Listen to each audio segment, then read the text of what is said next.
محترم د 14 اگست د ورځ د مسلمانانو د فرض د خوشحالي ورځ ده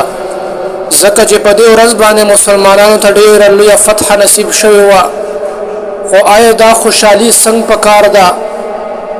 نو محترمو دا خوشحالي د شریعت په حدودو کې دننه پکار ده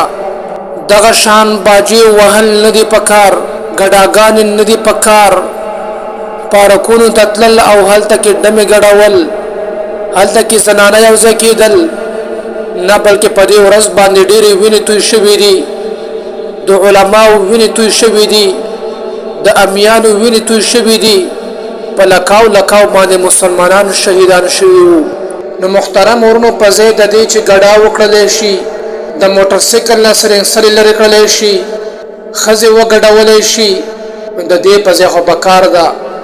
چې موږ د الله جل شانه په دربار کې ودرېږو الله پاک ته سجده باندې شو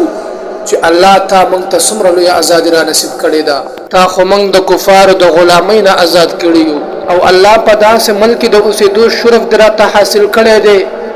چې په دې ملک هر قسم وسایل موجود دي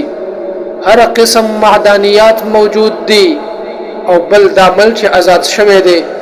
دا د لا اله الا الله په نوم باندې آزاد شوی دی نو مسلمان ته پکار دی چې په دې ورځ باندې د الله د رضا لپاره 2 رکعات نفل لمونځ وکړي او د هغه خلکو لپاره چې د دې ملک لپاره قرباني ورکړي دي د هغوی لپاره دعا وکړي د هغوی لپاره د قران کریم تلاوت وکړي او د ثواب لپاره په هغوی پسورو بخي